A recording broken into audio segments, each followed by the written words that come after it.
Anong nangyari sa kabihasnang Aztec? Nang dumaong ang mga barkong Kastila sa Mexico noong 1519, ang makapangyarihang imperyong Aztec ay nasa rurok ng kapangyarihan nito. Mula sa kanilang kabisera sa Tenochtitlan, kontrolado ng mga Aztec ang malaking bahagi kung ano ang ngayon ay Mexico at Central America. At namumuno sila sa humigit kumulang 15 milyong tao.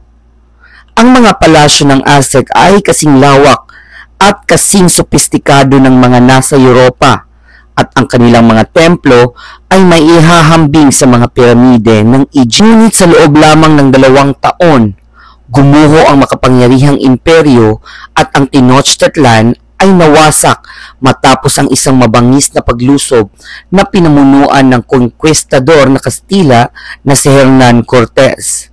Walang sinaunang kabihasnang bumagsak ng kasing bilis o kasing laki ng pagbagsak ng mga Aztec. Ano ang nangyari sa kanila? Napakarami nilang kaaway. Sa loob ng maraming taon, gumamit ang mga Aztec ng marahas na puwersa laban sa mga karatig tribo at mga lungsod-estado. Pinipilit silang magbigay ng mabibigat na tributo at maghain ng mga biktima para sa pangsakripisyong pantao na sentro ng relihiyon ng Aztec. Ginamit ni Cortez ang matinding galit ng mga ito upang paboran ang kanyang panib.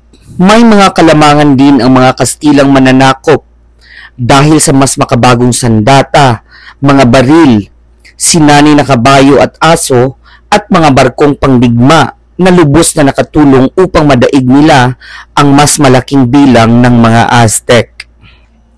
Naging salik din sa pagbagsak ng mga Aztec ang hindi epektibong pamumuno.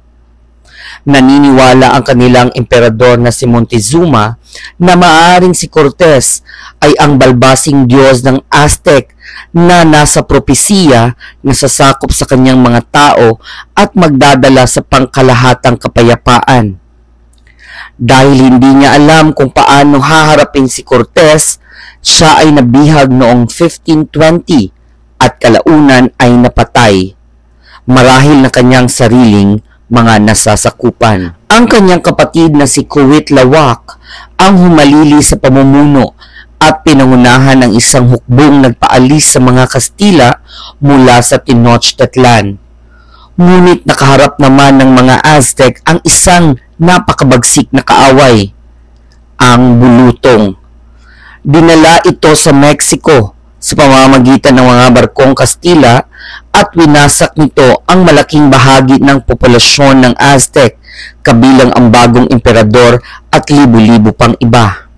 Sa tulong ng ilang libong katutubong mandirigma, kabilang ang mga Texcacan, Xalca at Tepanec, pinalibutan ni Cortez at ng kanyang hukbong Kastila ang Tenochtitlan. Pinuputol ang supply ng tubig at pagkain ng lungsod. Sa kabila ng mabangis na paglaban, bumagsak ang lungsod noong Agosto 13, 1521. Higit sa 200,000 na tao ang namatay sa labanan. Sa tuluyang pagbagsak ng Imperyong Aztec, naging gobernador at kapitan general ng bagong Espanya si Cortez noong 1522. Sa ilalim ng pamamahalang Kastila, itinayo ang Mexico City mula sa mga guho ng Tenochtitlan at ang Kristyanismo ay kumalat sa rehiyon. Pumalit sa mga templo at tradisyong minsang bumuo ng isang dakilang sinaunang kabihasnan.